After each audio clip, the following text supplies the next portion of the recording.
राहुल गांधी ने कहा है, यदि आप ये समझ रहे हैं कि हम भाजपा और आरएसएस जैसे राजनीतिक संगठनों से लड़ रहे हैं तो ये गलत है। इन दोनों ने देश के हर संस्थान पर कब्जा कर लिया है। अब हम भाजपा, आरएसएस और इंडियन स्टेट से भी लड़ रहे हैं। राहुल के इस बयान पर केंद्रीय मंत्री चिराग पासवान ने कहा है कि उनके दिल की बात जुबान पर आ गई है। इंडियन स्टेट से लड़ाई क्या मतलब है? फिर वही होता है कि आपका मन में कुछ होता है तो गाए बगाए जुबान पर आ जाता है। आप लड़िए भाजपा से, कोई एतराज़ नहीं। आप लड़िए आरएसएस से, कोई एतराज़ नहीं। वे आपकी सोच, आपके विचार, आपके सिद्धांतों का परिचय है। लेकिन जब आप बोलते हैं कि इंडियन स्टेट से भी हमारी लड़ाई है, इसको कैसे आप जस्टिफाई करेंगे? लास्ट में कांग्रेस के नेता इसको कवर अप करने की कोशिश करेंगे, लेकिन हकीकत है when you talk about Indian state, जब आप बोलते हैं कि आपकी लड़ाई इंडियन स्टेट से है, तब आपकी सोच भारत से लड़ने की है। नेता प्रतिपक्ष होने के बाद आपकी अगर ऐसी भावनाएं हैं तो देश की जनता भी आपकी बातों को सुन रही है।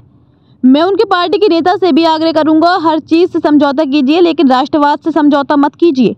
पशुपति पारस और लालू की नज़दीकियों पर चिराग पासवान ने कहा कि हर किसी को स्वतंत्रता है और वह जहां आना जाना चाहे।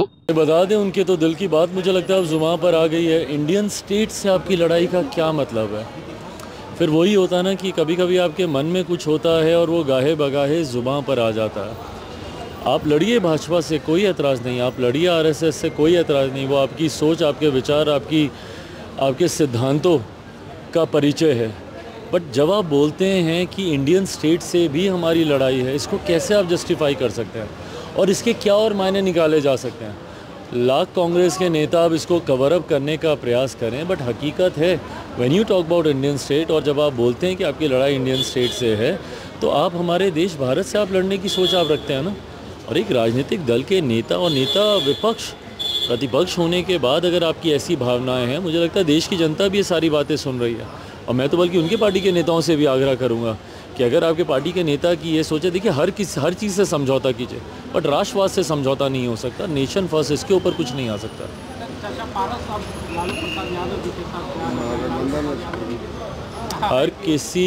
हर किसी को ये स्वतंत्रता है जो जहाँ जाना चाहे।